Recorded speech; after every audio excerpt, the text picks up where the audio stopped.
லூக்கா 6ஆம் அதிகாரம் 38ஆம் வசனத்தையும் லூக்கா 5ஆம் அதிகாரம் 1லிருந்து சில வசனங்களையும் நாம் வாசிக்கலாம். கொடுங்கள், அப்பொழுது உங்களுக்கு கொடுக்கப்படும். அமுக்கி குலுக்கி சரிந்து விழும்படி நன்றாய் அளந்து உங்கள் மடியிலே போடுவார்கள். நீங்கள் எந்த அளவினால் அளக்கிறீர்களோ அந்த அளவினால் உங்களுக்கு அளக்கப்படும் என்றார். எந்த அளவினால் அளக்கிறீர்களோ அந்த அளவினால் உங்களுக்கு அளக்கப்படும் என்றார். அளக்கப்படும். நம்முடைய ஆசீர்வாதத்தை முடிவு செய்யக்கூடிய ஆளுகை எங்கே இருக்கிறது என்றால் அது நம்மிடத்துல தான் இருக்கிறது. எனக்கு எந்த அளவு ஆசீர்வாதம் வேண்டும் என்று விரும்புகிறேனோ அந்த அளவினால் தான் எனக்கு அளக்கப்படும். அதாவது நான் தேவனுக்கு எந்த அளவாய் தேவனுடைய காரியங்களிலே நான் அளவுள்ளவனாய் இருக்கிறேனோ தேவன் அந்த அளவினாலே எனக்கு திரும்ப செய்ய போகிறார். ஆனால் நான் செய்வதை விட தேவன் எனக்கு செய்வது இன்னும் நல்லா இருக்கும். எப்படி செய்வதாக ஆண்டவர் சொல்கிறார்னா, அமுக்கி குலுக்கி சரிந்து விழும்படி நன்றாய் அளந்து என்னுடைய மடியிலே கர்த்தர் போடுவார். அல்லேலூயா. நல்ல ஒரு அல்லேலூயா சொல்லுங்களேன். தேவன் நம் அடியிலே மிக அதிகமாக அளந்து போட வேண்டுமானால் நான் சரியானபடி தேவனுக்கு அளவாய் நான் செய்ய வேண்டும். இந்த லூக்கா 5ஆம் அதிகாரத்தில் பேதுருவின் வாயிலாக நாம் இந்த திருவசனத்தை நாம் விளங்கிக் கொள்ளலாம். முதலாவதாக லூக்கா 5ஆம் அதிகாரம் 1லிருந்து சில வசனங்களை நாம் வாசிக்கலாம். பின்பு அவர் கெனசரேத்து கடல் அருகே நின்ற போது திரளான ஜனங்கள் தேவ வசனத்தை கேட்கும்படி அவரிடத்தில் நெருங்கினார்கள். அப்பொழுது கடற்கரையில் நின்ற 2 படகுகளை கண்டார். மீன் பிடிக்கிறவர்கள் அவைகளை விட்டு இறங்கி வலைகளை அலசி கொண்டிருந்தார்கள். அப்பொழுது படகுகளில் ஒன்றில் ஏறினார். அது சீமோனுடையதா இருந்தது. அதை கரையிலிருந்து சற்றே தள்ளும்படி அவனை கேட்டுக்கொண்டு அந்த படவில் உட்கார்ந்து ஜனங்களுக்கு போதகம் பண்ணினார். அவர் போதகம் பண்ணி முடிந்த பின்பு சீமோனை நோக்கி, ஆழத்திலே தள்ளி கொண்டு போய் மீன் பிடிக்கும்படி உங்கள் வலைகளை போடுங்கள் என்றார். அதற்கு சீமோன், ஐயரே, ராம் முழுவதும் நாங்கள் பிரயாசப்பட்டும் ஒன்றும் அகப்படவில்லை. ஆகிலும் உடைய வார்த்தையின்படியே வலையை போடுகிறேன் என்றான். அந்தபடியே அவர்கள் அதை செய்து தங்கள் வலை கிழிந்து போகத்தக்கதாக மிகுதியான மீன்களை பிடித்தார்கள். அப்பொழுது மற்ற படவில் இருந்த கூட்டாளிகள் வந்து தங்களுக்கு உதவி செய்யும்படி செய்கை காட்டினார்கள். அவர்கள் வந்து 2 படவுகளும் அமிழத்தக்கதாக நிரப்பினார்கள். கர்த்தருடைய பரிசுத்தமான நாமத்திற்கு மகிமை உண்டாவதாக. லூக்கா 6ஆம் அதிகாரம் 38ஆம் வசனத்திலே நாம் நன்மை செய்யும் போது, தேவனுக்காக எதையாகலும் செய்யும் போது நாம் 2 மடங்கு பலன் பெறுகிறோம் என்று வேதம் கூறுகிறது. என்னாகும் 11ஆம் அதிகாரத்தில் 12ஆம் வசனத்தில் தேவன் எப்படி நமக்கு பலன் தருகிறார் என்றால், மொழியுன்கிற ஒரு பாலகனை, தாய்ப்பால் குடிக்கிற ஒரு பாலகனை ஒரு தகப்பன் தன் தோளின் மேல் சுமந்து கொண்டு போவது போல மோசேயின் இடத்துல இஸ்ரவேல் சனங்களை சுமந்து கொண்டு போகும்படியாக தேவன் மோசேக்கு அந்த பாரத்தை கொடுத்து, மோசேயின் மூலியமாக தேவன் இஸ்ரவேல் ஜனங்களை ஒரு குழந்தையை சுமப்பது போல சுமந்து அவருடைய சகல தேவைகளையும் அவருடைய ஆசீர்வாதங்களையும் தேவன் பூர்த்தி செய்தார். இங்கே நாம் பார்க்கிற ஒரு பகுதி கிறிஸ்து, பேதுரு, படகு, 3 காரியங்களை குறித்து நாம் பார்க்கிறோம். கிறிஸ்து, சீமோன் பேதுரு, படகு, இந்த 3 பற்றி தான் இந்த இடத்துல நமக்கு ஒரு காட்சி இங்கே கொடுக்கப்படுகிறது. இங்கே நாம் படிக்கிற இந்த கடல், கெனசரேத் கடல் என்பது கலிலேய கடல், திபேரியா கடல், கினரத் கடல் அல்லது நல்ல தண்ணீர் ஏரி என்கிற பல பெயர்களிலே அது அழைக்கப்படுகிறது. இதனுடைய நீளம் 21 கிலோமீட்டர் நீளம் உள்ளதாக இருக்கிறது. அகலம் 11 கிலோமீட்டரும் ஆழம் 45 மீட்டருமாக இருக்கிறது. நீளம் 21 கிலோமீட்டர், அகலம் 11 கிலோமீட்டர், ஆனால் ஆழம் 45 மீட்டராக இது காணப்படுகிறது. இந்த கடல்ல அடிக்கடி சுழல் காற்று அல்லது புயல் காற்று ஏற்படும். இந்த கெனசரேத் கடலினுடைய கடற்கரை ஓரத்தில் ஒரே சமயத்தில் 4000 படகுகள் நிறுத்தப்படும். 1, 2, 100, 200 அல்ல, 4000 படகுகள் நிறுத்தப்படுகிற ஒரு கடல் பகுதியாக இந்த கடல் காணப்படுகிறது. இந்த 4000 படகுல தேவன் சீமோனுடைய படகைத்தான் ஆண்டவர் கண்டுபிடித்தார். நம்முடைய இந்திய தேசத்துல 145 கோடி மக்களுக்கு மத்தியிலே கர்த்தர், அதுல கிறிஸ்தவர்கள் ரொம்ப சின்னவங்களா இருக்காங்க, ரொம்ப கம்மியா இருக்காங்க அப்படின்னு சொல்றாங்க. அப்படின்னா நான் பெருமைப்படுகிறேன். அத்தனை கோடி மக்களுக்கு மத்தியிலே கர்த்தர் நம்மை தெரிந்து கொண்டிருக்கிறாரு. நாம் எவ்வளவு விசேஷமானவர்கள், எவ்வளவு பாக்கியமானவர்கள். அல்லேலூயா. அவர்களுக்கு இல்லாத அறிவு, இவரே தேவன் என்று அறிய முடியாத ஒரு உணர்வு கர்த்தர் நமக்கு கொடுத்திருக்கிறாரே, அது பெரிய கிருபை. கர்த்தருடைய பரிசுத்தமான நாமத்துக்கு மகிமை உண்டாகட்டும். இது தேவனுடைய சித்தமும் தேவனுடைய அழைப்பும் தெரிந்து கொள்ளுதலுமாக இருக்கிறது. இந்த இடத்துல பேதுரு தன்னுடைய படகை ஆண்டவருக்கு கொடுத்ததனுடைய பலனை, அதாவது பேதுருனுடைய செயலின் உபயோகத்தை குறித்து தான் நாம் இப்பொழுது பார்க்க போகிறோம். தேவனுடைய செயலும் மனிதனுடைய கீழ்ப்படுதலும் இணையும் போது பூமியிலே தேவனுடைய ராஜ்யம் கட்டப்படுகிறது. ஒரு மனிதனை அது மறுரூபப்படுத்துகிறது. ஒரு நிலையிலிருந்து மேம்பட்ட நிலைமைக்கு ஒரு மனிதனை உயர்த்துகிறது. மறுபடியும் சொல்கிறேன், தேவனுடைய செயலும் மனிதனுடைய கீழ்ப்படுதலும் அல்லது தேவனுடைய கட்டளையும் மனிதனுடைய கீழ்ப்படுதலும் இணையும் பொழுது பூமியிலே தேவனுடைய ராஜ்யம் கட்டப்படுகிறது.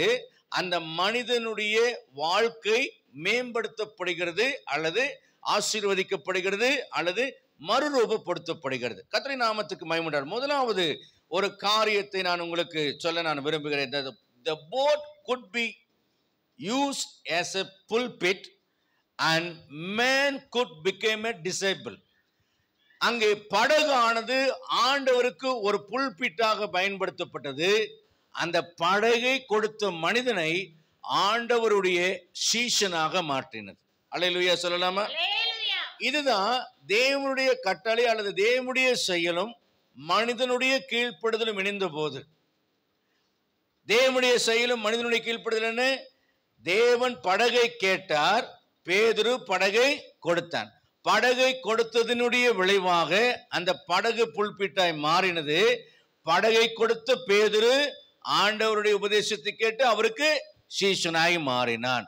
அப்ப தேவனுக்கு நாம் ஒன்றை கொடுக்கும் போது 2 விளைவுகள் ஏற்படுகிறது. ஒன்று, நாம் கொடுப்பது தேவனுடைய ஊழியத்திற்கு பயனுள்ளதாய் அல்லது தேவன் செயல்படுவதற்கு உதவிகரமானதாக இருக்கிறது. 2, நாம் தேவனோடு நெருங்கின ஒரு நபராக, சீசனாகவோ நீதிமானாகவோ பரிசுத்தமானாகவோ ஆசீர்வதிக்கப்பட்டவனாகவோ அல்லது வியாதிகள் குணமாக்கப்பட்டவனாகவோ இப்படி ஏதாகிலும் ஒரு விதத்துல நாம் மேம்படுத்தப்பட்ட ஒரு மனிதனாகவும் மாறுகிறோம். அப்ப நாம் கொடுப்பது கர்த்தருடைய ஊழியத்திற்கு பயன்படுகிறது. நானும் தேவனால் மேம்படுத்தப்பட்ட ஒரு மனிதனாக மாறுகிறேன். கர்த்தருடைய நாமத்துக்கு மகிமை உண்டாகட்டும். நான் தேவத்தட்டத்துக்குள் கடந்து வர எனக்குள் என்ன இருக்கிறது என்றால், முதலாவது இன்டெலெக்சுவல், 2வது மைண்ட், 3வது வில். இன்டெலெக்சுவல் என்றால் என்ன? அறிவு திறனாலே புரிந்து கொள்ளுதல், என்னுடைய அறிவினாலே புரிந்து கொள்ளுதல். That is called intellectual knowledge. Second thing சொல்கிறோம் மைண்ட், மனம். இந்த மனதிலிருந்து என்ன வெளிப்படுகிறது என்றால் சிந்தனை திறன் மனதிலிருந்து வெளிப்படுகிறது. முதல்ல இன்டெலெக்சுவல். இந்த இன்டெலெக்சுவல் என்பது என்ன? அறிவு சார்ந்த புரிந்து கொள்ளும் திறன். அறிவினாலே நான் ஒரு விஷயத்தை புரிந்து கொள்கிறேன்.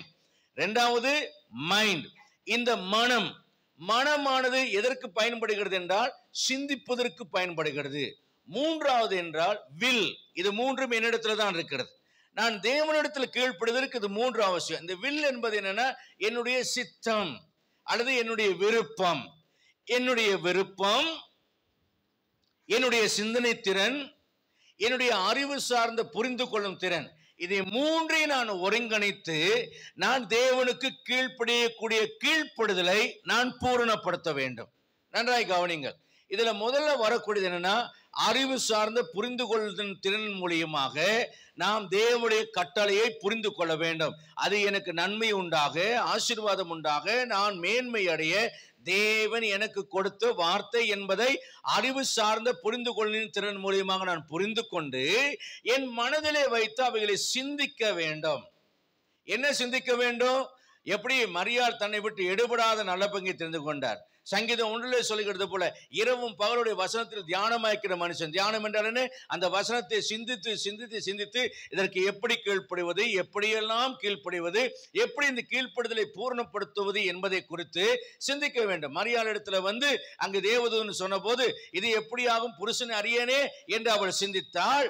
அந்த சிந்தனை ஆண்டவருடைய வல்லமை அவளுக்குள் கிரியை செய்வதற்கும் அவள் இன்னும் சரியாக தேவனுக்கு கீழ்ப்படிவதற்கும் ஒப்பு கொடுப்பதற்கும் அது உதவிகரமாக இருந்தது. அப்போ இரண்டாவது மனம், சிந்திக்கிற மனம். இந்த மனம் என்ன செய்ய வேண்டும்? ஆண்டவருக்கு எப்படியாவது நான் கீழ்ப்படிய வேண்டும் என்று இந்த மனம் சிந்திக்க வேண்டும். மூன்றாவது வில். இந்த வில் என்பது என்ன? சுயசித்தம். இந்த சுயசித்தம் ஆமாம் அல்லது அல்ல என்று முடிவெடுக்கும். நான் விருப்பம் வைக்கலாம் அல்லது வெறுக்கவும் செய்யலாம். அப்போ பேதுரு இடத்துல போட்டு கேட்ட போது தர முடியாது என்று பேதுரு சொல்லியிருக்கலாம் அல்லது தருகிறேன் என்று தந்திருக்கலாம். இப்ப பேதுரு எந்த முடிவை அவர் எடுத்தார்? எந்த சித்தத்தில் அவர் விரும்பினார்? ஆண்டவர் கேட்ட உடனேயே அவர் கொடுக்க அல்லது கீழ்ப்படிய அவர் விரும்பினார். அப்போ என்னுடைய கீழ்ப்படுதல் என்பது பூர்ணப்பட வேண்டுமானால் அறிவு சார்ந்த புரிந்து கொள்ளும் திறன், மனதிலே சிந்திக்கிற சிந்தனை திறன், மூன்றாவது அந்த தேவ திட்டத்தையோ கட்டளையையோ ஏற்றுக்கொண்டு விருப்பத்தோடு கீழ்ப்படியக்கூடிய ஒரு இருதயம். இது மூன்றும் ஒருங்கிணைக்கும் போது என்னுடைய கீழ்ப்படுதல் பூர்ணப்படுகிறது. ஒரு அல்லேலூயா சொல்லலாமா? லூக்கா 16:13 கூட வாசிக்கிறோம். அந்த விருப்பத்தை கொடுத்து ஒன்னு உலக பொருளுக்கோ தேவனுக்கோ ரெண்டுல ஒண்ணுதான் ஊழியம் செய்ய முடியும். ஒருவனை பற்றிக் கொள்வான், ஒருவனை அசட்டை பண்ணுவான் என்று அந்த விருப்பத்தை குறித்து இந்த 3 காரியங்களை குறித்துதான ஒரு செயல் அங்கே சொல்லப்படுகிறதை பார்க்கலாம். இப்ப நாம பார்க்க போகிற ஒரு பகுதி லூக்கா 5:5 நாம பார்க்கிறோம். பேதுரு சொல்லுகிறார், ஆகிலும் உம்முடைய வார்த்தையின்படியே. அதை நீங்கள் நோட் பண்ணிக்கொள்ளணும். ஆகிலும் உம்முடைய வார்த்தையின்படியே. இதுல இருக்கக்கூடிய கருத்து என்னன்னா, கர்த்தருடைய வார்த்தைக்கு முன் பேதுரு பட்ட பிரயாசத்தினுடைய பலனையும் கர்த்தருடைய வார்த்தைக்கு அவர் கீழ்ப்படிந்த பின் அவருடைய பிரயாசத்துக்கு கிடைத்த பலனையும் நாம் பார்க்கிறோம். மறுபடியும் சொல்லுகிறேன், கர்த்தருடைய வார்த்தைக்கு பேதுரு கீழ்ப்படிவதற்கு முன்பதாக அவர் பட்ட பிரயாசத்தின் பலன் அல்லது அவருடைய நிலைமை, இரண்டாவது கர்த்தருடைய வார்த்தைக்கு கீழ்ப்படிந்த பின் அவருடைய பிரயாசத்தின் பலன் அல்லது அவருடைய நிலைமை, இரண்டையும் ஒப்பிட்டு நாம பார்க்க போறோம். இதை நாம பார்க்க போற ஒரு காரியம், தேவ வார்த்தைக்கு கீழ்ப்படியும் முன் பேதுருடைய நிலை எப்படி இருந்தது? அவர் வெறுமையானவராய் இருந்தார். வெறும் வலையை அலசி கொண்டிருந்தார். நாமும் கூட தேவனுக்கு கீழ்ப்படுவதற்கு முன்பதாக நீங்கள் கவனியுங்கள், அல்லது கீழ்ப்படுதலிலே நீங்கள் பூரணமாய் கீழ்ப்படியாத பொழுது நீங்கள் கவனியுங்கள், உங்களுடைய வாழ்க்கையில வெறுமையான நிலைமைகளை, இல்லை என்கிற நிலைமையிலே நீங்கள் இருக்கக்கூடும். பிரயாசப்பட்டும் முன்னேற முடியாத ஒரு நிலைமையிலே நீங்கள் இருக்கக்கூடும். ஏனென்றால் கீழ்ப்படுதலிலே பூரணம் இல்லாதபடினால் என்னுடைய பிரயாசத்திலேயும் எனக்கு என்ன கிடைக்கவில்லை? பலன் கிடைக்கவில்லை. இரண்டாவது, பிரயாசம் படுகிறார், உழைக்கிறார், களைத்து போகும் அளவு உழைக்கிறார். ஆனால் அவரிடத்திலோ இப்பொழுது ஒன்று கூட இல்லை, ஒன்றும் இல்லை. ஏமாற்றம் நிறைந்த ஒரு நிலைமையிலே பேதுரு அந்த கரையிலே நின்று கொண்டிருக்கிறார். மூன்றாவது, அவர் இவ்வளவு பலத்தையும் பணத்தையும் செயலையும் செலவழித்தும் அவர் நஷ்டத்திலே அவர் காணப்படுகிறார். இது கர்த்தருடைய வார்த்தை அவரிடத்துக்கு வருவதற்கு முன்பதாக இருந்த நிலைமை. நான்காவதாக நீங்க பாத்தீங்கன்னா, மாம்சத்திலே களைத்து போனவராகவும் மனதிலே சோர்ந்து போனவராகவும் பேதுரு அங்கே காணப்படுகிறார். ஐந்தாவது நீங்க பாத்தீங்கன்னா, மீண்டும் உடனே கடலுக்கு சென்று மீன் பிடிக்கலாம் என்று யாராவது கூப்பிட்டா இவர் என்ன சொல்லிருப்பார்? போடா வேலையை பார்த்துட்டு, என்னாலெல்லாம் வர முடியாது, நான் வீட்டுக்கு போயிட்டு சோறு தின்னுட்டு பேசாம அசதி போக நான் என்ன செய்யணும்? தூங்கணும். இன்னைக்கு நைட்டு தான் நான் வருவேன். எவன் வந்து கூப்பிட்டாலும் நான் மறுபடியும் என்ன செய்ய மாட்டேன்? வேலைக்கு கடலுக்கு போக மாட்டேன் அப்படிங்கிற மனநிலைமையிலே முடிவு செய்தவராக அவர் வாழ்ந்து கொண்டிருக்க வேண்டும். ஆனால் இந்த நிலையிலே ஒரு மனிதன் தேவனுடைய வார்த்தைக்கு கீழ்ப்படுவது என்பது மிகவும் மிகவும் கடினமான ஒரு காரியம். வெறுமையானவனாக, ஏமாற்றம் இருந்தவனாக, களைத்து போனவனாக, நஷ்டத்தில் இருப்பவனாக, உடலாலும் மனதாலும் சோர்ந்து போனவனாக, எந்த நிலைமைக்கு இன்னைக்கு மீண்டும் நான் வேலைக்கே வரமாட்டேன் வேலையே செய்ய மாட்டேன் என்கிற நிலைமையில் இருக்கக்கூடிய ஒரு மனிதன் ஆண்டவருடைய வார்த்தைக்கு கீழ்ப்படுவது என்பது கடினமான ஒரு வேலை. நாம சில நேரங்கள் நினைப்போம், என்ன சொன்னாரு, போனாரு, போட்டாரு, வேலையை பிடிச்சிட்டு வந்தாரு அப்படி நாம் நினைப்போம். ஆனால் ஒரு மீனவனுடைய உழைப்பு, கடல்ல போய் அந்த துடுப்பு, அது இப்பெல்லாம் போட் இருக்கு, நிறைய ஃபெசிலிட்டிஸ் இருக்கு, நிறைய டெக்னாலஜி இருக்கு, அப்படி இருந்தும் பயங்கர கஷ்டப்படுறாங்க. ஆனா எந்த டெக்னாலஜி இல்லாம துடுப்பு போட்டுட்டு ஆழத்துல வலைய போட்டுட்டு அங்க மீனை பிடிச்சி இழுத்துட்டு வர்றதுங்கிறது மிகவும் மிகவும் கஷ்டமான ஒரு காரியம். இங்குதான் சோர்ந்து போய் நிற்கிற, ஏமாந்து போய் நிற்கிற, பிரயாசப்பட்டு பலன் இல்லாமல் நின்று கொண்டிருக்கிற ஒரு மனிதனை இங்கே பலர் தவறான விதத்தில் வழிநடத்துகிறார்கள், பலர் தவறாக பயன்படுத்தி விடுகிறார்கள். யார் என்றால் மதவாதிகள் பயன்படுத்தி விடுகிறார்கள், ஜோசியக்காரன் பயன்படுத்தி விடுகிறான், ஜாதகக்காரன் பயன்படுத்தி விடுகிறான், மாய்மாலமான ஊழியக்காரர்கள் உங்களிடத்தில் பணம் பறிக்கும் செயல்களில் ஈடுபட்டு இந்த மாதிரி நிலைமையில என்ன சொன்னாலும் உங்களுடைய ஏமாற்றத்திலிருந்தும் நஷ்டத்திலிருந்தும் உங்களுடைய தோல்விகளிலிருந்து வெளிவரக்கூடிய ஒரு மனநிலையில யார் என்ன சொன்னாலும் கேட்கக்கூடிய நிலையிலும் இருப்பீங்க. ரொம்ப வியாதிப்பட்டுமே டாக்டர் சொல்வார், உனக்கு சரியாகாதப்ப லைஃப் டைம் இப்படிதான் இருக்கணும்னா இவன் எங்கேயாவது போய் சரியாக மாட்டோமான்னு சந்து பொந்து தெரு எங்கெல்லாம் டாக்டர்னு இருக்கிறாங்களோ அவங்க கிட்ட எல்லாம் ஓடுவான். அவனுக்கு அறிவே இருக்காது. அவனுக்கு என்ன தினமே எப்படியாவது பழைக்கணும், எப்படியாவது நல்லா ஆயிடணும், எப்படியாவது நரம்பெல்லாம் முறுக்காகி பழைய மாதிரி ஆயிடுன்னு தோணும். அதனால நம்ம போற நபர் நல்ல ஆளா, அவன் அறிவு சார்ந்து யோசிக்க முடியாது, அவன் மனசு சார்ந்தும் யோசிக்க முடியாது, அந்த விருப்பு வெறுப்பெல்லாம் பார்க்க மாட்டான், எப்படியாவது சரியா போனான்னா ஓடுவோம். அதே மாதிரி பணம் சம்பாதிக்கிற ஆசைப்படுறவன் திருடன் கூப்பிட்டா கூட வாடா எவ்வளவு நாள் இப்படி கஷ்டப்படுவ, ஒரு வீடு ஒரு பூட்டு உட, வேலை முடிஞ்சது, லைஃப்ல ஒரு 2 வருஷம் செட்டில் ஆயிடலாம், போற வீட்டுல 100 பவுண்ட் இருந்துச்சுன்னா போதும், எனக்கு 50 உனக்கு போகுது, நீ லைஃப் முழுவதும் செட்டில் ஆயிடலாம் சொன்னோன்னே அவன் கேட்க ரெடியா இருப்பான். பொருளாசி உழவு இங்க வந்து இன்வெஸ்ட்மெண்ட் பண்ணுங்க, உங்களுக்கு 2 டபுள் மடங்கு வட்டி தரோம், உங்களுக்கு டபுள் மடங்கு காசு தரோம் சொன்னா நிறைய பேர் போய் எத்தனை பேர் ஏமாந்தாலும் இன்னும் ஏமாந்து கொண்டிருக்கிற மக்கள் இருக்கத்தான் செய்கிறார்கள். இப்படிப்பட்டவர்களை ஈஸியாக ஏமாற்றி விடுகிறார்கள். ஆனால் ஆண்டவர் நம்ம ஏமாற்றுகிறவர் அல்ல, நம்முடைய ஏமாற்றத்தை மாற்றங்களாக முன்னேற்றங்களாக மாற்றுகிறவராக நம்முடைய ஆண்டவர் காணப்படுகிறார். அல்லேலூயா. ஒரு திருவுகோளான ஒரு காரியத்தை உங்களுக்கு சொல்கிறேன். எனது வாழ்வை உயர்த்தும் கீழ்ப்படுதல் என்பது கீழ்ப்படியவே முடியாத சூழ்நிலையிலும் கீழ்ப்படைய முடியாத மனநிலையிலும் மற்றும் உடல்நிலையிலும் நான் கீழ்ப்படியும் கீழ்ப்படுதலே என் வாழ்வில் தேவனின் அற்புதங்களையும் ஆசீர்வாதங்களையும் என் வாழ்வில் கொண்டு வந்து என்னை உயர்த்துகிறதா இருக்கிறது.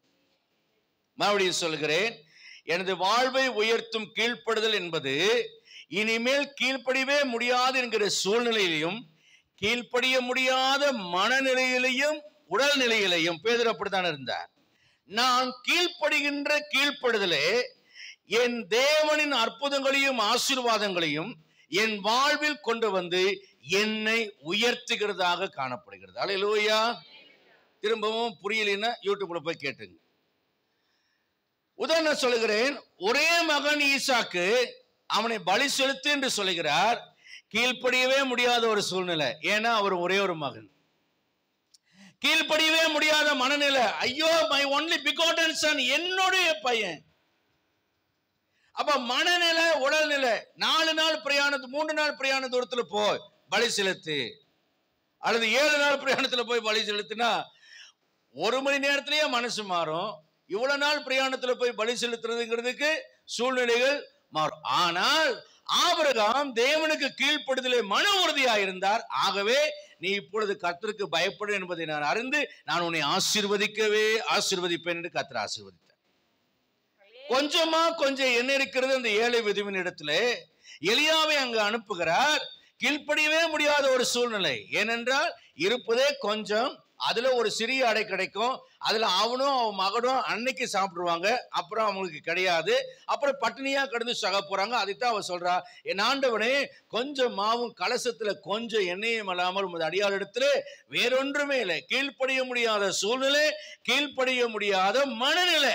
ஆனாலும் இந்த ஏழை விதவை ஊழியினுடைய வார்த்தையாகிய தேவ வார்த்தைக்கு கீழ்ப்படிந்த பொழுது அங்கே அவருடைய வாழ்வை உயர்த்துகிற அற்புதங்களும் அதிசயங்களும் ஆசீர்வாதங்களும் அவருடைய வாழ்க்கையில வந்து அவளை உயர்த்தினது.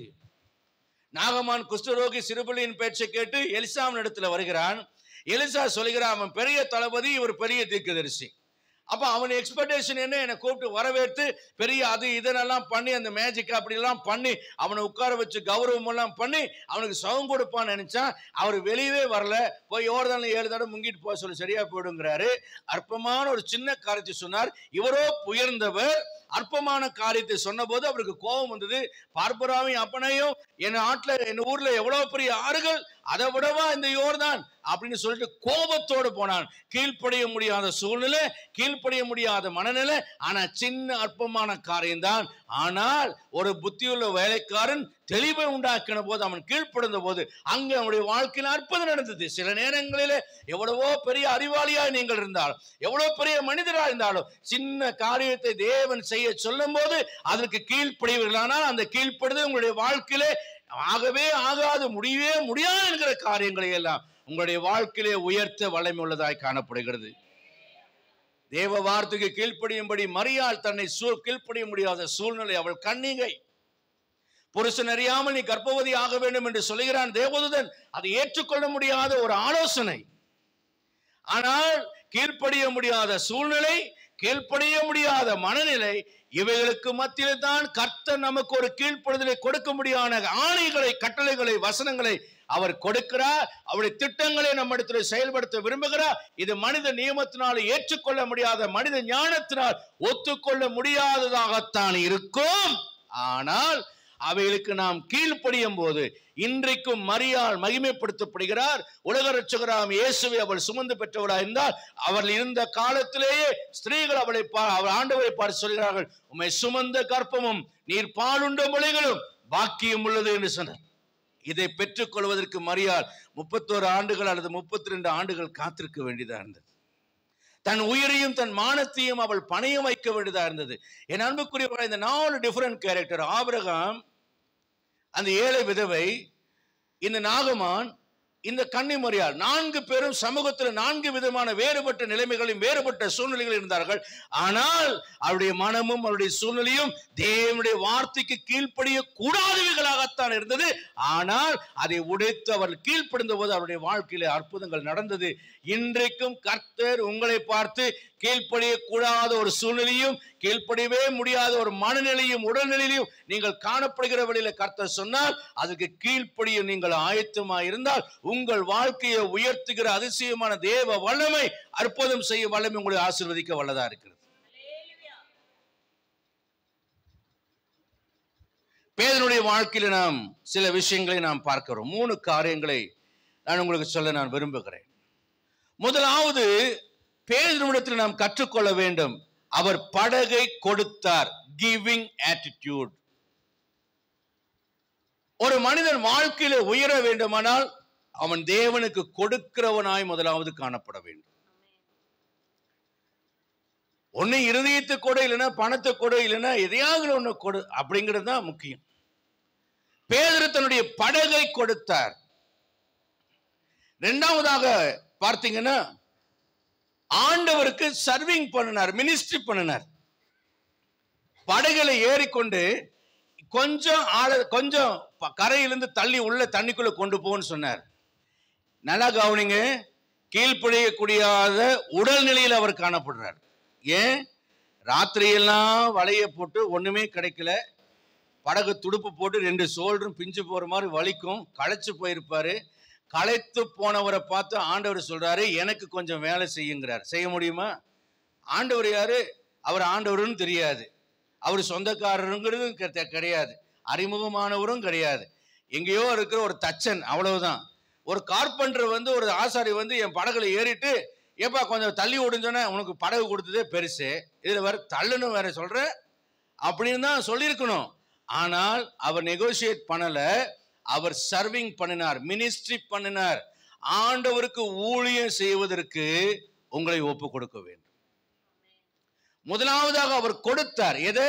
தன் படகை. 2வது என்ன செஞ்சார்? படகை தள்ளினார், கர்த்தருக்கு ஊழியம் செய்தார். இன்னைக்கு சபையில கொஞ்சம் கூட்டணும், 2 கலையை பிடுங்கணும்னா இன்னைக்கு சிவாவோ அவர் மனைவியோ பாஸ்டர் அப்பா பார்த்தாலும் எங்களை என்னன்னு சொல்லுவாரா அப்படின்னு நினைச்சாங்கன்னா ஆசீர்வாதம் இருக்காது.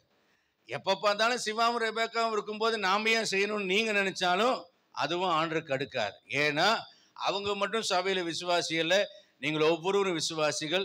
நாம ரொம்ப கௌரவமானவர்கள் குனிஞ்சு 2 இலையை பறிக்க மாட்டோம். இந்த குனிஞ்சு இலையை பறிக்க முடியாதவங்க ஒரு 500 ரூபாய் கொடுத்துட்டீங்கன்னா ஒரு ஆளை லேபருக்கு போட்டு இலையை பறிச்சிடலாம். டாய்லெட்டை கழுவுறது அவங்க தான் இன்னைக்கு வரைக்கும் கழுவுறாங்க. எனக்கு சங்கடமாகத்தானே இருக்கும். சில நேரத்தில் நான் வருவேன், கழுவு விடாமல் அவங்க போய் கழுவுவாங்க. எனக்கு அதுலலாம் வெக்கமான இதெல்லாம் கிடையாது. ஏன்னா அதெல்லாம் ஊழியத்தில் முதல்ல டாய்லெட் கழுவி தான் அடுத்த வேலையெல்லாம் செஞ்சு தான் வந்தேன். பாஸ்டர் வீட்டு துணிமணியெல்லாம் துவைச்சு அயன் பண்ணி கொடுத்து சோறாக்கி கொடுத்து பாஸ்டர் பிள்ளைங்களுக்கெல்லாம் கக்கா கழுவி விட்டு ஸ்கூலுக்கு கொண்டு போய் விட்டுட்டு பாடம் சொல்லி கொடுத்துட்டு ஹோம்ஒர்க் பண்ணி கொடுத்துட்டு ரேஷன் கடைக்கு போயிட்டு இப்படிலாம் செஞ்சு தான் வந்தேன். கர்த்தருக்காக ஊழியம் செய்கிறதுல நான் வெக்கப்பட்டதே கிடையாது. கர்த்தருக்காக ஊழியம் செய்ய வெக்கப்படாதுங்க. ஏதாவது ஒரு விதத்தில் தேவனுக்காக ஒரு பயனுள்ள பாத்திரமா நீங்க மாறணும். கர்த்தருக்கு ஊழியம் செய்யணும். 3வது பேதனிடத்தில் நாம் கற்றுக்கொள்ளக்கூடிய ஒரு விஷயம், படகை கொடுத்துட்டாரு, ஏறிட்டாரு, தண்ணிக்குள்ள போயிடுச்சு படகு இல்லையா? இப்ப இவர் வீட்டுக்கு போகணும்னா படகு பத்திரமா கரை மேல மணல கொண்டு வந்து தள்ளி வச்சுட்டு தான் என்ன செய்யணும். இந்த கரையில ஏத்தின படகு மறுபடி தண்ணியில தள்ளுறதே பெரிய கஷ்டம். ஏன்னா ஒரு கூட்ட மக்களோட உதவியோட தான் நீங்க யூடியூப்ல போய் பாருங்க எவ்வளவு கஷ்டப்பட்டு அந்த போட்டை மேல ஏத்துறாங்க, மறுபடியும் தண்ணிக்குள்ள இருக்கிறாங்க. இவர் தண்ணிக்குள்ள வேற இறக்கி விட்டாரு. இவர் பாட்டுக்கு பேசுறாரு மக்களுக்கு. இயேசு கிறிஸ்து பேசிக்கிட்டே இருக்காரு. நாமளா இருந்தா கொஞ்ச நேரம் நான் பிரசங்கம் முடிக்கலாம், பஸ் வேற போயிடும். இன்னைக்கு பார்த்து பாஸ்ட் இப்படி பேசிட்டு இருக்காரு, நான் வேற கல்யாணத்துக்கு போகணும், நான் வேற கறியை வாங்கணும், அவர் வேற பசியா இருப்பார், என் பிள்ளை வேற என்ன பண்ணுதோ தெரியல, கோழி வேற மேய்ஞ்சுதோ மேலேயோ, இப்படி 1008 யோசனையோடு நாம உட்கார்ந்துட்டு அப்படியே கையை காலை உதறிட்டு உட்காந்துருக்கும் போது பேதுரு எந்த மாதிரி நிலைமையில இருந்திருப்பாரு. ஏன்னா அவருடைய பிசினஸ் இல்ல அது. இது இயேசு கிறிஸ்துனுடைய பிசினஸ். அவர் பேசணும்னு வந்தார், அவர் பேசுறாரு. எனக்கும் உனக்கும் சம்பந்தம் இல்லைன்னு பேதுரு இருக்கிறார். சம்பந்தம் இல்லாதவரு எவ்வளவு பேஷன்ஸா எவ்வளவு பொறுமையாக அவர் காத்திருப்பாரானால் அந்த பொறுமைக்கும் காத்திருக்கிறதுல போல ஒரு உச்சிதமான மேன்மையான ஒரு செயல் வேற எதுவுமே கிடையாது. பொறுமையாய் காத்திருந்தார். நாம ஆண்டவர் சொல்லியுமே நம்ம ஆண்டரை பத்தி தெரிஞ்சுமே பொறுமையா காத்திருக்க மாட்டாம ஆண்டரை திட்ட ஆரம்பிச்சிடும். எவ்வளவுலாம் எத்தனைதான் நான் கஷ்டப்படுறேன் ஆண்டவர், உமக்கு கண்ணு இருக்கா, காது இருக்கா, இப்படி எல்லாம் ஆண்டவரை பார்த்து 1000 கொஸ்டின் நம்ம கேட்டுறோம். ஆனா அவர் பொறுமையாக அவர் காத்திருந்தார். இதனுடைய ரிசல்ட் என்ன? The result after giving the boat to Jesus என்னன்னா, முதல்ல ஆண்டவர் படகுல இல்லை. எப்போ? கீழ்ப்படிவதற்கு முன்பதாக. ஆனா படகை ஆண்டவருக்கு கொடுத்த போது ஆண்டவர் இல்லாத படகு இப்ப ஆண்டவரை சுமந்த படகாக மாறிடுச்சு. அல்லேலூயா. என்றைக்கு உங்களிடத்திலிருந்து எதையாகிலும் தேவனுக்கு கொடுக்கிறீர்களோ அங்கே தேவன் உங்கள் வாழ்க்கையில உங்களோடு கூட கடந்து வருகிறார். விசுவாசிங்க. பேதுருடைய வாழ்க்கையில அவர் போட்டு தரலினா இன்னைக்கு அவருடைய வாழ்க்கை என்கிற படகுல ஆண்டவர் இல்லை. ஆனால் இப்பொழுதோ அந்த படகுல யார் இருக்கா? ஆண்டவர் இல்லாத படகுல ஏமாற்றம், ஆண்டவர் இல்லாத படகுல நஷ்டம், ஆண்டவர் இல்லாத படகுல வெறுமை, ஆண்டவர் இல்லாத படகுல மன உளைச்சல், சோர்வு, கஷ்டம். ஆனால் இப்பொழுது ஆண்டவர் அந்த படகுல ஏறிவிட்டார். இரண்டாவது, இந்த வெறுமையான படகு இப்ப ஆவிக்குரிய வல்லமையினால் நிரப்பப்படுகிறது. அந்த படகு அநேக நாட்களாக பேதுருடைய கட்டளை, யோவானுடைய கட்டளை, யாக்கோபுடைய கட்டளை, கூட்டாளிகளுடைய பேச்சு, ஜோக்கு, விரக்தி, சோர்வு, கோபம், பொறாமை, வெறுமை, இப்படிப்பட்ட வார்த்தைகளால் நிரப்பப்பட்ட படகு இப்பொழுது கர்த்தருடைய போதனை என்கிற வார்த்தையினால நிரப்பப்படுகிறது. நல்லதான் ஒரு ஆமீன். செத்தவங்களாட்ட உட்கார்ந்து இருக்கீங்களே, இவ்வளவு நேரம் நீங்க திங்க் பண்ணி பாருங்க. அந்த படகுல இவ்வளவு நேரம் நினைத்து, யோ எங்க சொல்ற, எங்கடா வலை போடுற, இங்க துடுப்பு போடியா, அப்படி போடு, காத்து வருது பாரு, இப்படிதான் பேசியிருப்பாங்க. அதுவும் அன்னைக்கு என்ன பேசியிருப்பாங்க, போடா இன்னைக்கு தரித்திரம் முடிச்ச பொழப்பா போச்சு, ஒரு மீன் கூட கிடைக்கிற, இன்னைக்கு நார பொழப்பு, இப்படி சோர்வான, விரக்தியான, தோல்வியான வார்த்தைகளால் நிரப்பப்பட்ட படகு இப்ப தேவனுடைய வார்த்தையினால நிரப்பப்படுகிறது. எப்போ? ஆண்டவருக்கு கொடுத்த பொழுது. மூன்றாவது பாத்தீங்கன்னா, இந்த படகு பலிபீடமாக மாறினது. ஒரு அல்லேலூயா சொல்லலாமா? பார்க்கிறதுக்கு படகு தான், ஆனா ஆண்டவர் ஏறினதுக்கு அப்புறம் அந்த படகு என்னவா மாறினது? பலிபீடமாக மாறினது. அங்கே மகா பரிசுத்த ஸ்தலத்துல, பரிசுத்த ஸ்தலத்துல அங்கே தேவ பிரசன்னம் இருக்கும்போது அந்த பலிபீடம் எவ்வளவு வர்த்தோ அதே ஒர்த்து, அதே மதிப்பு மரியாதையும் இந்த படகுக்கு இப்பொழுது கொடுக்கப்படுகிறது. ஏனென்றால் இது தேவனுடைய பலிபீடமாக மாறுகிறது. ஆகவே இந்த படகு இப்பொழுது ஆசீர்வதிக்கப்பட்ட படகாய் மாறினது. சீமோன் பேதுருவும் ஆசீர்வதிக்கப்பட்டவராக அவர் மாறினார். கொடுத்தல் 3 நிலைகளை நான் உங்களுக்கு சுட்டிக்காட்ட விரும்புகிறேன். ஒன்று, ஆண்டவர் கேட்டு கொடுத்தல். பேதுரு கிட்ட ஆண்டவர் கேட்டார், கொடுத்தார். ஆபிரகாம் கிட்ட ஆண்டவர் கேட்டார், கொடுத்தார். கேட்டு நாம கொடுப்பது. ஆண்டவர் நம்ம கிட்ட கேட்கிறார், நம்ம கொடுக்கிறோம். இது கொடுத்தலின் ஒரு படி. 2வது படி, கொடுத்தலின் 2வது படி என்ன? கேட்காமலேயே நாம் ஆண்டவருக்கு கொடுப்பது. அது என்ன? 2 காசு போட்ட விதவை. அவள் என்ன செய்தால்?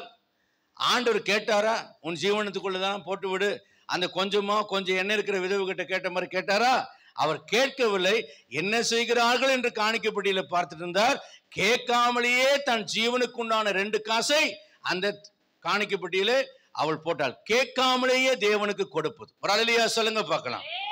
3வது பாத்தீங்கன்னா, மக்கதோனியா நாட்டு சபை அவங்க கிட்ட இல்ல, கொடிய தரித்திரம், ஆனாலும் கர்த்தருக்கு கொடுத்தாங்க. ஆமென். இப்பதான் முக்கியமான ஒரு காரியத்தை உங்களுக்கு சுட்டிக்காட்ட நான் விரும்புகிறேன். அது என்ன? என்னுடைய முதலாவது கீழ்ப்படுதல் பேதுரு போட்டை கொடுத்தது போல எதையாகலும் ஒன்றை ஆண்டு கொடுப்பது, அல்லது ஏதாகலும் ஒன்றை ஆண்டுக்காக செய்வது, அது ஏதாகலும் ஒரு விதத்தில் தேவனுக்கு கீழ்ப்படுதல் என் முதலாவது கீழ்ப்படுதல். ஆனால் இந்த கீழ்ப்படுதல் ஒரு ஆசீர்வாதமாக எனக்கு மாற வேண்டுமானால் கீழ்ப்படுதலிலே நான் பூர்ணப்பட வேண்டும்.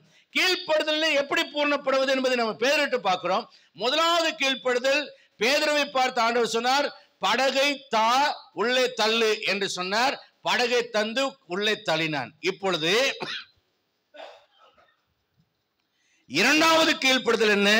ஆண்டவர் அவனை பார்த்து சொல்கிறார், படகை ஆழத்திற்கு கொண்டு சென்று வலதுபுறமாக வலையை போடு, உனக்கு அகப்படும் என்று 2வது கட்டளையை கொடுக்கிறார். கவனிக்கிறீங்களா?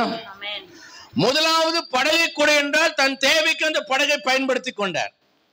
இப்போ 2வது ஆண்டவர் இந்த படகை கொண்டு போய் ஆழத்துல கொண்டு போய் வலைய போடு, அது வலதுபுறமா போடு, உனக்கு கிடைக்கும்னு அவர் சொல்றாரு. அது 2வது கீழ்ப்படுதல். இந்த முதலாவது கீழ்ப்படுதலுக்கு கீழ்ப்படிஞ்சிட்டு பேதுரு ஆண்டவரே, ஏதோ பார்த்தா கொஞ்சம் நல்லவரா இருக்கிறீர், வல்லவரா இருக்கிறீர், ஏதோ பார்த்தா கொஞ்சம் சிகப்பா இருக்கிறீர், அழகா இருக்கிறீர், ஏதோ இவ்வளவு நேரம் நல்லா ஏதோ பேசினீர், ஏதோ சொன்னது ஏதோ களைப்புல ஏதோ கேட்டேன், ரொம்ப களைச்சு போயிருக்கிறேன், இதுக்கு மேல என்னால் தாங்க முடியாதுயா. நீர் உம்முடைய வேலையை பார்த்துட்டு போகும். நீர் என்ன வேலை செய்கிறீர்? தச்சு வேலை. அந்த வேலையை மட்டும் பாரு.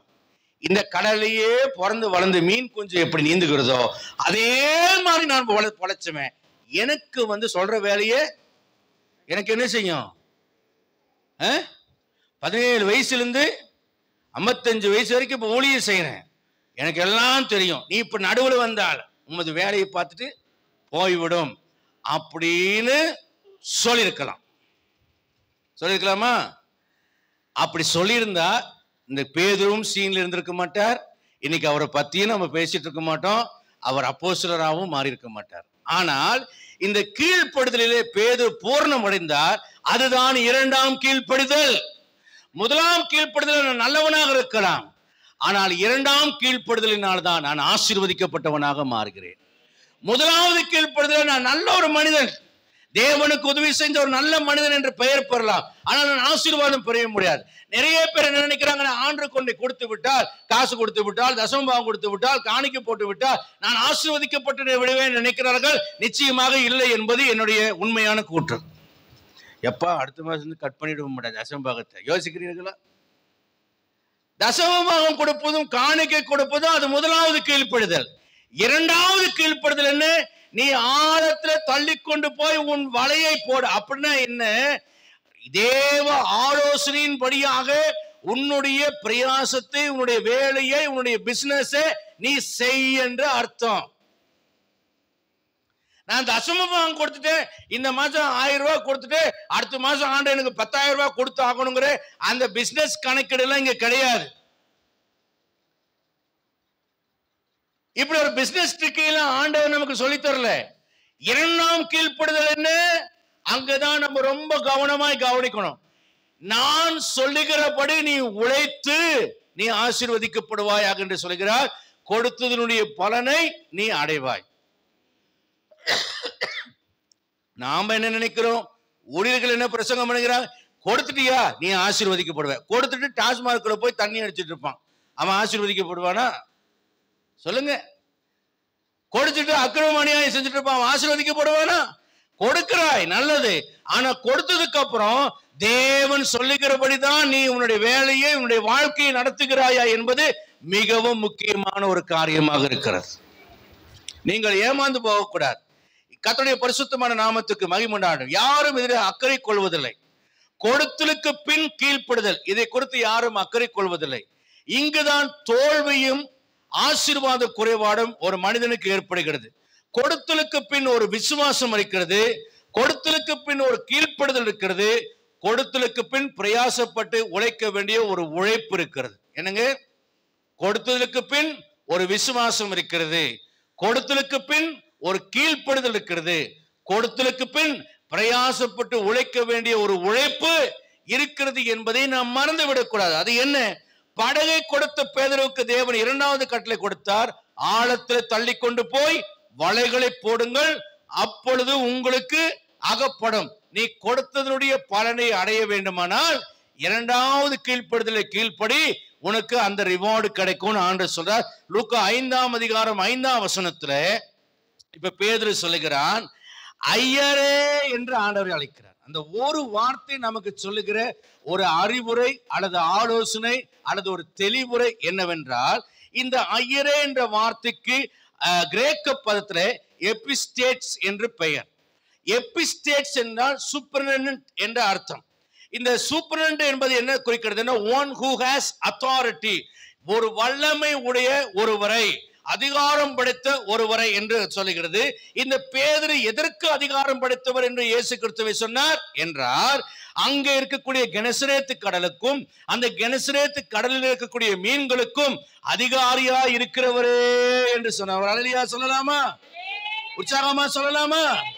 நாம ஆண்டுக்கு கொடுக்கிறோம், கொடுத்ததுக்கு பின்பு என்னை ஆசீர்வதிக்கிறவர் இவர், என்னை ஆசீர்வதிக்க வல்லவர், என்னை உயர்த்த வல்லவர், என்னை மேன்மைப்படுத்த வல்லவர் என்கின்ற விசுவாசம் நம்ம இடத்துல இருக்கிறதா? காணிக்கை கொடுக்கிறதும் தசமபாகம் கொடுக்கிறது விசுவாசம் இல்லாமல் கொடுக்கலாம். அதனாலதான் இன்னைக்கு யூடியூப்ல அப்படி போடுறோம். கொடுத்ததுக்கு அப்புறமும் ஒரு கீழ்ப்படுதல் நம்ம இடத்துல வர வேண்டும் என்பது வேதம் சொல்லுகிறது. அதை நாம் தெளிவாக அறிவதில்லை. ஆகவே ஆசீர்வாத குறைபாடுகளிலே நாம் வாழ்ந்து கொண்டிருக்கிறோம். இரண்டாவதாக கொடுத்தலுக்கு பின் கீழ்ப்படுதல், கொடுத்தலுக்கு பின் ஒரு விசுவாசம் ஐயரே, கொடுத்தலுக்கு பின் ஒரு கீழ்ப்படுதல். லூக்கா 5:5 சொல்லப்படுகிறது, உம்முடைய வார்த்தையின்படியே வலைகளை போடுகிறேன். அங்கே கீழ்ப்படுதல். இரண்டாவது கீழ்ப்படுதலின் மூலியமாக முதலாவது கீழ்ப்படுதலினால் உண்டான தேவனுடைய ஆலோசனையை இரண்டாவது கீழ்ப்படுதலின் மூலியமாய் தன் வாழ்க்கையில பிராக்டிஸ் பண்ணின போது மூன்றாவது ஒரு காரியம் அங்கே கீழ்ப்படுதலில் பூரணத்தை ஏற்படுத்துகிறது. என்னன்னா ஹார்ட் ஒர்க்கிங். வலையை போடப்ப கடலுக்குள்ள போய் வலையை போட உனக்கு கிடைக்கும் சொல்லியிருந்தா அவன் கரையிலிருந்து ஒரு 10 அடி தூரம் அல்லது 10 மீட்டர் தூரம் போய் வலையை போட்டிருக்கலாம். ஆண்டவர் சொல்கிறார் ஆழத்துக்கு போங்கிறார். அப்பனா அவன் எங்க போயிருக்கணும்? கரையில் நின்று என்ன பேசினாலும் காது கேட்காத அளவுக்கு என்ன செய்யணும்? கிட்டத்தட்ட ஒரு 40 மீட்டர் ஆழத்துக்கு அவன் குறைஞ்சபட்சம் போயிருக்கணும். அங்க அரைகுறையா 5 மீட்டர்ல 10 மீட்டர்ல குறைந்த ஆழத்துல அவன் நிற்கவில்லை, மிக ஆழமான இடத்துக்கு போனான். பிரயாசம், கடின உழைப்பு. ஆழத்துல போய் வலைய போட அவ்வளோ தூரத்துக்கு போட்டை கொண்டு போகணும். அப்ப எவ்வளவு கடின உழைப்பு இருக்கும். களைத்து போன மனம், களைத்து போன உடல், ஆனாலும் கீழ்ப்படிய வேண்டும் என்கிற கீழ்ப்படுதலே பூரணமான ஒரு பிரயாசத்தை, 100% எஃபர்ட், முழுமையான உழைப்பை, முழுமையான கீழ்ப்படுதலை அவன் தந்த பொழுது அதற்கு ஏற்ற பலனை பார்த்தான். ஒன்று விசுவாசம். எதுக்கு? கொடுத்தலுக்கு பின் வந்த விசுவாசம், கொடுத்தலுக்கு பின் வந்த கீழ்ப்படுதல், கொடுத்தலுக்கு பின் வந்த பூரணமான உழைப்பு. இது மூன்றும் சேர்ந்த பொழுது அங்கே படகை ஆசீர்வதிக்கப்பட்டது. அல்லேலூயா. 5:4 ஆழத்துல தள்ள சொல்றார். 5:6 மீன் கிளிய வலை கிளியத்தக்க மீன் கிடைக்குது. இவ 3 காரியத்தை பாருங்க. மனம் என்ன சொல்லும்? ராத்திரி முழுவதும் பார்த்தாச்சு மீனே இல்லை, இங்க மீன் கிடைக்கும்ங்கிறாரு இவர். என்னங்க, சில நேரத்துல இந்த முறுமுறுப்பு எங்க கேட்கலாம்னா கிச்சன்ல கேட்கலாம். மாவே இல்லைங்கிற, இப்ப 2 தோசை ஊத்தி கொண்டு வான்னு இவர் ஃப்ரெண்டு வந்தோன்னு சொல்றாரு, நான் எங்க போய் தோசை ஊத்துறது? இந்த முறுமுறுப்பு எங்க கேட்கலாம்? ராத்திரி 10 மணிக்கு சட்னி அரைக்க சொல்றாரு, தேங்காயே இல்லை, நான் எங்க போய் சட்னி அரைக்கிறது? மனம் சொல்லும். ரெண்டாவது, நம்முடைய இன்டலெக்சுவல் என்ன சொல்லும்? ராத்திரியெல்லாம் ட்ரை பண்ணிட்டோம், இப்ப விடிஞ்சிருச்சு, பகலாச்சுன்னா மீன் என்ன செய்யாது, வராது, எங்கேயாவது போய் புதருக்குள்ள ஒளிஞ்சுக்கும், ஊக்குள்ள எங்கேயாவது புதரு உள்ள பவளப்பறக்குள்ள போய் ஒளிஞ்சுக்கும், மீன் கிடைக்காது. ராத்திரி வந்தாதான் மீன் மேல் பரப்புக்கு வரும், வலையை போட்டா நமக்கு அகப்படும். அறிவு சொல்லுகிறது. மூணாவது வில் என்ன சொல்லுகிறது? களைச்சு போச்சு, மனசும் சோர்ந்து போச்சு, வீட்டில் போய் ஒரு வாய் சோறு தின்ட்டு படுத்தா தூக்கமா தள்ளுதுன்னு வில் பவர் சொல்லுது. விருப்பமே இல்லை, இருக்காது. ஆனால் இதை மூன்றையும் தாண்டி அவன் கீழ்ப்படிந்தான் பாருங்க, விசுவாசித்தான் பாருங்க, உழைத்தான் பாருங்க. ஆகவே தான் பேதுரு ஆசீர்வதிக்கப்பட்டான். அல்லேலூயா. நல்ல ஒரு அல்லேலூயா சொல்லுங்க. பலன் என்ன? முதலாவது பலன், என் வலை கிளியத்தக்கதான மீன்கள் கிடைத்தது. அல்லேலூயா சொல்லுங்க. எக்ஸ்ட்ரீமான ஒரு பிளெஸிங்ஸ், இது வரைக்கும் நான் பார்க்காத ஆசீர்வாதத்தை நான் பார்ப்பேன். அதுதான் ஏன் அந்த வலை கிளியத்தக்க என்றால், இவ்வளவு நாளா அந்த மாதிரி அவன் மீன் பிடிக்கல. அப்ப இவ்வளவு நாளா ஆண்டவர் உங்க வாழ்க்கையில வர்றதுக்கு முன்னால பார்த்த ஆசீர்வாதங்களை விட ஆண்டவர் உங்க வாழ்க்கைக்குள்ள வந்து உங்க கீழ்ப்படுதலில் நீங்கள் பூர்ணம் அடையும் போது இதுவரைக்கும் பார்க்காத ஆசீர்வாதத்தை நீங்கள் பார்ப்பீர்கள். இரண்டாவது பாருங்க, பிறர் உதவ வேண்டிய அளவிற்கு நான் ஆசீர்வதிக்கப்பட்டேன்.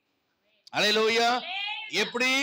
எக்ஸ்பேண்டிங்கா, என்லார்ஜிங்கா, எக்ஸஸா, எக்ஸ்ட்ரீமா, அளவுக்கு மீறி, எல்லையை மீறி, அளவை கடந்து, நிறையை கடந்து எக்ஸ்ட்ரீமா நான் ஆசீர்வதிக்கப்படுவேன். மற்றவங்க வந்து உதவி செய்ய வேண்டிய அளவிற்கு. இப்ப பாருங்க, நான் ஒன்னா பிசினஸ் பண்ணேன், இப்ப எனக்கு கீழே 1000 பேர் வேலை செய்ய வேண்டியதா இருக்கு. அப்படிங்கிற அளவுக்கு என்னுடைய பிசினஸ் வந்து ஆண்டவர் என்னை தொழிலில் ஆசீர்வதிக்கிறார். மூன்றாவது பாருங்க, கூட்டாளிகளுடைய படகும் நிரம்பினது. பார்ட்னர்ஸும் ஆசீர்வதிக்கப்படுறாங்க. நிறைய தொழில இவர் மட்டும் நல்லா இருப்பார், பார்ட்னர் டவுனா போவான். ஆனா இவருடைய கப்பு நிறைஞ்சு அவங்களுடைய கப்பையும் நடிச்சு, மை கப் இஸ் ஓவர்ஃப்ளோயிங், சங்கீதம் 23 சொல்ற, என் பாத்திரம் நிரம்பி வழிகிறது. நான் ஆசீர்வதிக்கப்பட்ட ஆசீர்வாதத்தினாலே என் சொந்தக்காரன், என் பந்தக்காரன், என் கூட்டாளிகளும் ஆசீர்வதிக்கப்படுறாங்க. அடுத்தது பார்த்தா, படகு மூழ்கத்தக்கதான அளவுக்கு மீன்களாலே படகு நிரம்பினது. படகு தண்ணியில அமுங்கிருமோ, முங்கி போயிருமோங்கிற அளவுக்கு தாங்க முடியாத ஆசீர்வாதம். அதே இது ஆபிரகாம் லோத்தி கொடுத்த பூமி அவங்களுடைய ஆசீர்வாதத்தை தாங்க முடியாதது இருந்தது. ஈசாக்கினுடைய பலன் 100 மடங்காய் ஆசீர்வதிக்கப்பட்டது. சாலமோன் வச்சிருக்கிற தங்கத்துக்கும் வெள்ளிக்கும் கணக்கே இல்லாம இருந்தது. எக்ஸ்ட்ரீமா நான் நம்ம வாழ்க்கைக்கே ஐயோ என்னடாது அப்படிங்கிற அளவுக்கு கர்த்தர் நம்மை ஆசீர்வதிக்க வல்லவரார். அல்லேலூயா, அல்லேலூயா. தேவனுக்கு கீழ்ப்படிய மாம்சத்தில் நாம் செயல்படாம ஜாக்கிரதையா இருக்க வேண்டும். லூக்கா 5:4 சொல்றாரு ஆண்டவர், வலைகளை போடுங்கள்னு.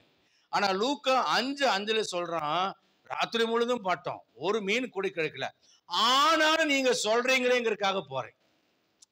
அங்க ஒரு சின்ன மைனஸ் பாயிண்ட். இவன் என்ன செஞ்சிருக்கணும்?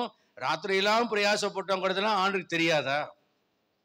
இவன் வலை அலாசும் போது தெரியாதா? இவன் படகை நிறுத்திருக்கும் போது தெரியாதா? இவன் என்னெல்லாம் ஏமாற்றப்பட்டான்னு தெரியாதா?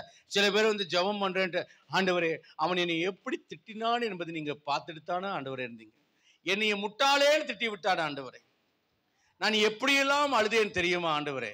ஆண்டுக்கு தெரியாதா? ஆண்டு சொல்றாரு, தேவன் வானத்தில் இருக்கிற, நீ பூமியில் இருக்கிற. சுருக்கமா பேசு. ஆண்டவருக்கே பிரசங்கம் பண்ணாத, ஆண்டவருக்கே உபதேசம் பண்ணாத.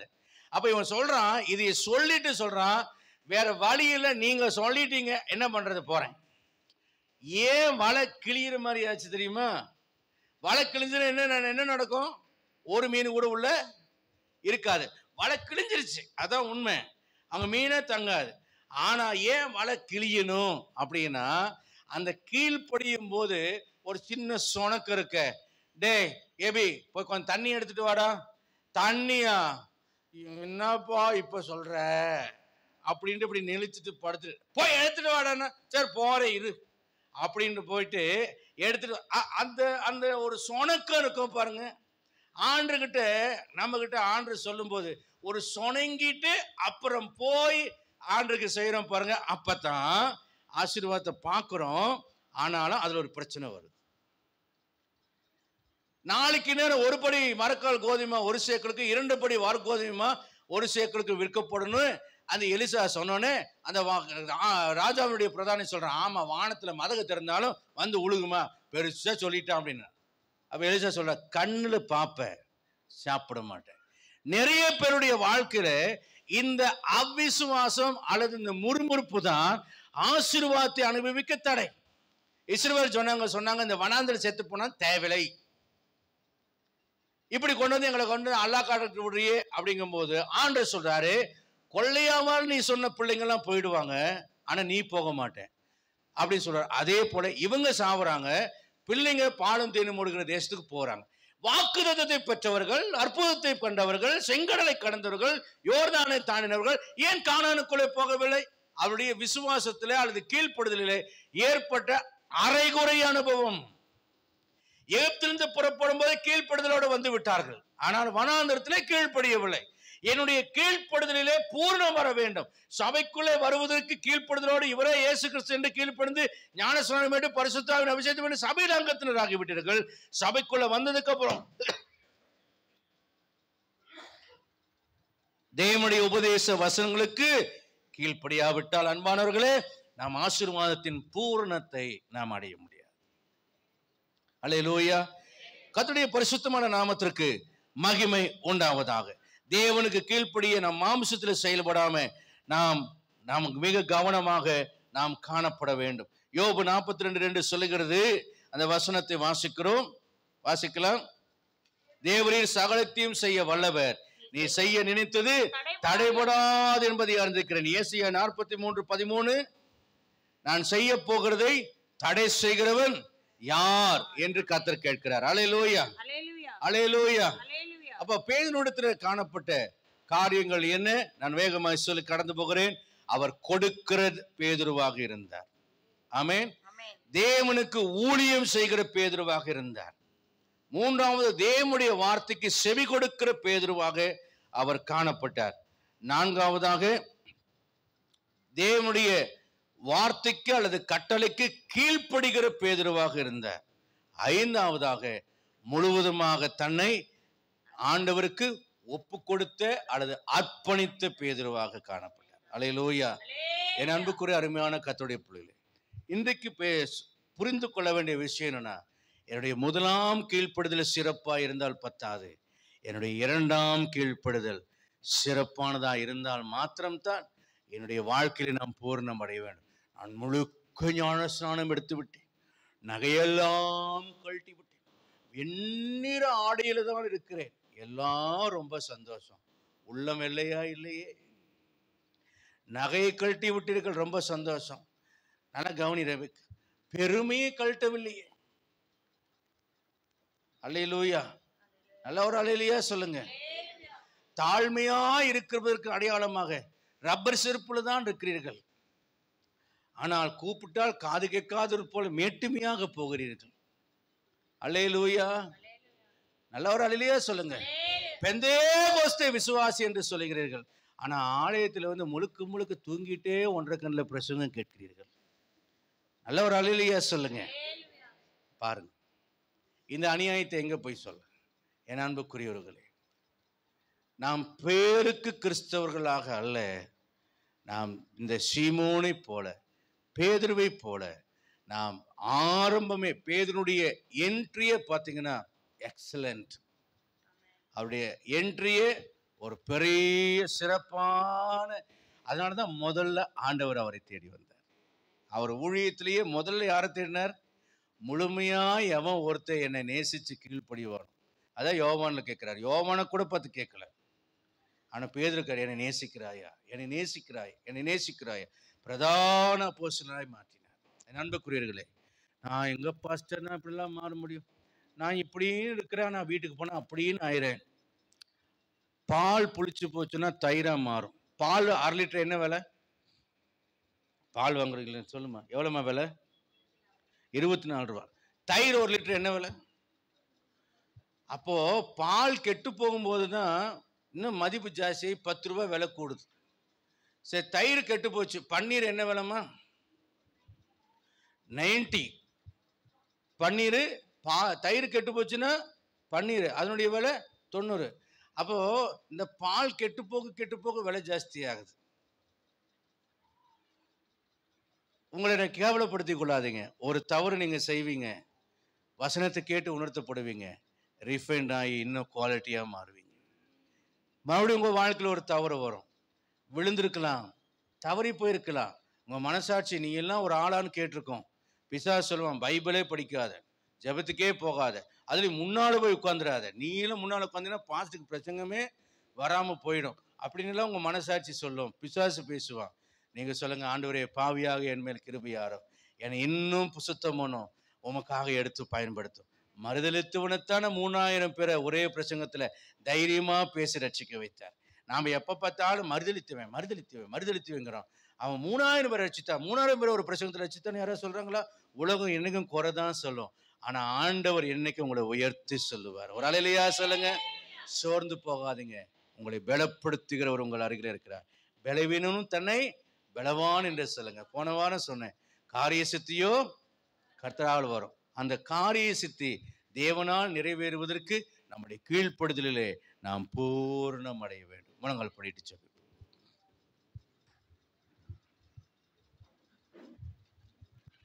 இந்த காலை வேளையில வசனத்தை கேட்டு உணர்த்தப்பட்டீங்கன்னா ஒப்பு கொடுங்க. ஆண்டவரே, என் கீழ்ப்படுதலிலே நான் பூரணம் அடைய எனக்கு உதவி செய்யுங்க. பேதுரு 1வது கட்டளைக்கு கீழ்ப்படிந்தார். 2வது கட்டளைக்கு அவர் கீழ்ப்படிந்ததுனால அவருடைய படகு வெறும் படகு நிரம்பினது போல. முதல் கீழ்ப்படுதலிலே படகு புல்பிட் ஆயிடுச்சு. ஆனா 2வது கீழ்ப்படுதலிலே படகு ஆசீர்வதிக்கப்பட்ட பேதுருனுடைய ஒரு ஆசீர்வாதமாக மாறிற்று. தேவனுக்கு புல்பிட்டாக என்னை கொடுத்தார். தேவனுடைய ஆசீர்வாதத்தினால நான் மாறிவிடுவேன். என் வீடு தேவனுக்கு புல்பிட்டா இருந்தா என் வீடு எனக்கு ஆசீர்வாதமாய் மாறிவிடும். அல்லேலூயா. இன்றைக்கு ஒப்பு கொடுங்க, நான் உமக்கு கொடுப்பேன் ஆண்டவரே. ஆண்டவரே, அது நிமித்தம் நான் ஆசீர்வதிக்கப்பட்ட ஒரு மனிதனாய் மாறுவேன். நிறைய நாள் காணிக்கை கொடுத்த ஆசீர்வாதம், தசம்பாகம் கொடுத்த ஆசீர்வாதம் நினைச்சேன். ஆனா அதுக்கப்புறம் நான் ஒரு பிரயாசம், ஒரு விசுவாசம் எனக்கு தேவை. அதுக்கப்புறம் ஒரு கீழ்ப்படுதல் எனக்கு தேவை. அதுக்கப்புறம் ஒரு கடின உழைப்பு எனக்கு தேவை. இவைகளுக்கு பின்னே ஒரு பெரிய நிரப்பப்படுகிற ஒரு பலன் எனக்கு இருக்கிறது. இவ்வளவு நாளா என்னுடைய குறைவுகள் நிறைய இருந்தது, என்னை மன்னித்து என்னை ஆசீர்வதிங்க. இந்த ஆலோசனையான கர்த்தருடைய வார்த்தை உங்களுக்கு ஆசீர்வாதமா இருக்கு என்று விசுவாசிக்கிறேன். நான் ஒப்பு கொடுங்க, நான் ஜெபித்து கடந்து போகிறேன். பரிசுத்தமான பிதாவே, உம்முடைய வல்லமையுள்ள கரத்திலே எங்களை அர்ப்பணம் செய்கிறோம். இயேசு கிறிஸ்துவின் நாமத்தினாலே இந்த காலை வேளையிலே உம்முடைய வார்த்தைகளை கேட்கக்கூடிய ஒரு பாக்கியத்தை தந்தீர். இந்த வார்த்தைகள் எங்களுக்கு போதித்த இந்த கருத்தை நாங்கள் கீழ்ப்படுதலோடு கூட ஏற்றுக்கொண்டு விசுவாசத்தோடும் கீழ்ப்படுதலோடும் முழுமையான பிரயாசத்தோடும் அந்த பலனை நாங்கள் பெற்றுக்கொள்ள எங்களுடைய 2ஆம் கீழ்ப்படுதல் பூரணம் அடையத்தக்கதாக தேவரீர் எங்களை ஆசீர்வதித்து எங்களை வழிநடத்துவீராக. உம்முடைய வல்லமையுள்ள கரத்தினை ஒப்பொடுக்கிறோம். எங்கள் வாழ்க்கையில் இருக்கிற குறைகளை மாற்றும், கரைகளை மாற்றும். நீர் என்ன சொல்லுகிறீரோ அவைகளுக்கு கீழ்ப்படியக்கூடிய ஆற்றலை தாரும். மனமும் உடலும் சோர்ந்திருந்தாலும், எங்கள் அறிவு ஒரு காரியத்தை சொன்னாலும், எங்களுடைய விருப்பம் ஒன்றை சொன்னாலும், எங்களுடைய சிந்தனை ஒன்றை சொன்னாலும், இவையெல்லாம் தாண்டி சூழ்நிலைகளோ ஆண்டவரே மனநிலைகளோ உடல்நிலைகளோ கீழ்ப்படுவதற்கு எதிராக இருந்தாலும் கீழ்ப்படியக்கூடிய இருதயம் உள்ளவர்களாய் நாங்கள் விளங்கும்படி எங்கள் இருதயத்தை உமக்கு இணங்க பண்ண எங்களை அர்ப்பணம் செய்கிறோம். அப்படி இணங்க பண்ணுகிற ஒவ்வொரு பிள்ளைகளையும் என் ஆண்டவர் ஆசீர்வதித்து உம்முடைய கிருபையினாலே பலப்படுத்தி கர்த்தர் உயர்த்துவீராக. அவருடைய வாழ்க்கையை கர்த்தர் மேம்படுத்தும். வீழ்ச்சிகளை எழுச்சிகளாக மாற்றும், நஷ்டங்களை லாபங்களாக மாற்றும். ஆண்டவரே, அவருடைய அலைச்சல்களை எல்லாம் ஆசீர்வாதங்களாய் மாற்றி அவர்களை உயர்த்த நான் ஜெபிக்கிறேன். உம்முடைய வல்லமையுள்ள கரத்துல ஒப்பு கொடுக்கிறேன். நாங்கள் இன்னும் மறுரூபம் அடைய, இன்னும் மேம்பட, உம்முடைய வருகைக்கு ஆயத்தப்பட கர்த்தர் கிருபை தருவீராக. இரட்சகராம் இயேசு கிறிஸ்துவின் நாமத்தில் தாழ்த்தி ஜெபிக்கிறோம் நல்ல பிதாவே. என் ஆத்மாவே கர்த்தரை ஸ்தோத்திரி, பரிசுத்த நாமத்தை ஸ்தோத்திரி. என் ஆத்மாவே கர்த்தரை ஸ்தோத்திரி, கர்த்தர் செய்த சகல உபகாரங்களையும் மறவாது.